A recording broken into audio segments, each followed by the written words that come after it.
tell you the power of networking. I met a gentleman by the name of Daryl Shoemaker. Daryl Shoemaker was one of the head guys at U.S. Customs. Through Daryl Shoemaker, I sold 52 homes because of Daryl Shoemaker. Now, obviously, the relationship between Daryl Shoemaker and myself was not just a casual relationship. It was one that had substance to it.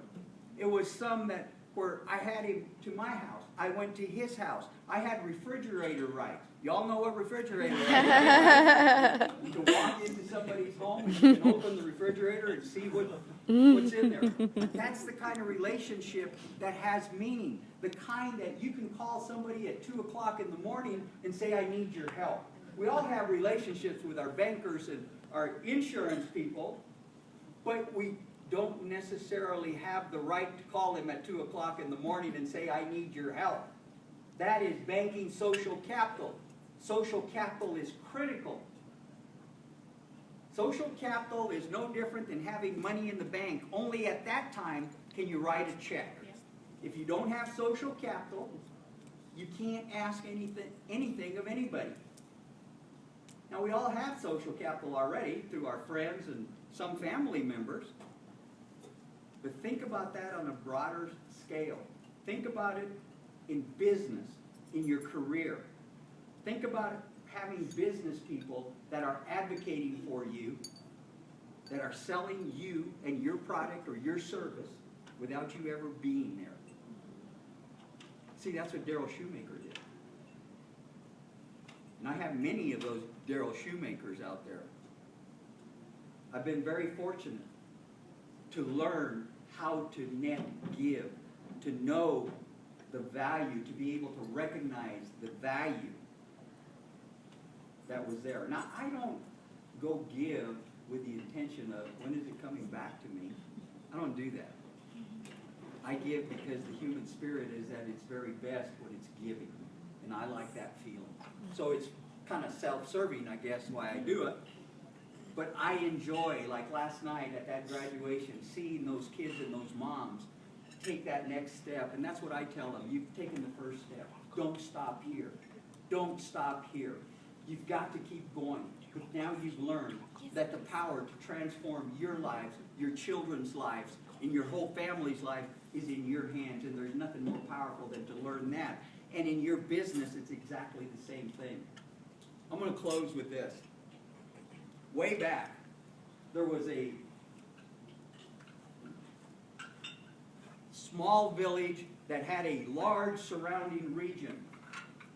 And every now and then, a wise man would come to the middle of that village and answer questions and talk about the future. And he would predict the future. Throngs of people would surround him, asking him questions.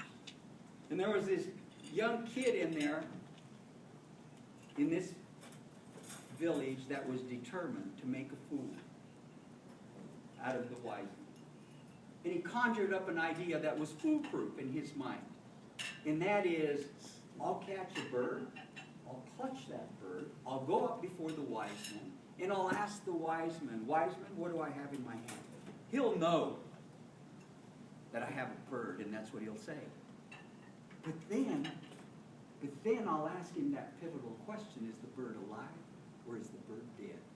If he says the bird is alive, I'll squeeze the life out of the bird, demonstrating to the wise men and to all the people what a fool he really is. On the other hand, if he says the bird is dead, I'll turn the bird loose. Again, proving my point. The day came, large group of people around. There stood the wise man, his long white robe, flowing beard, answering questions, and people were just mesmerized. The young man makes his way to the top, or to the front, in front of the wise man. His hands clutched, he asks him, wise man, what do I have in my hands? And the wise man responded, there's a bird in your hand. And he said, but Wiseman, is the bird alive or is the bird dead?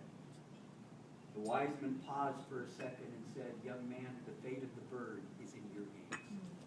And I submit to each one of us in here that the fate of our tomorrow is in our hands. Yeah. Our reality is not somebody else's perception. It's what we determine to make out of it. Nobody controls your reality but you. I don't care where you came from, like I. See, I don't feel sorry for myself because of what I came through. I am lucky. I learned so much. Those lessons are invaluable. They are invaluable in making me appreciate people, appreciate the fact that I've got something to give to somebody. I want each one of you to think about dedicating yourselves to being avid readers. It is unbelievable. If you read 5 books on one subject, you become an expert on it. Absolutely you do. And each one of you can do that. Each one of you can take what I've done and you can exponentially go way above what I've ever done.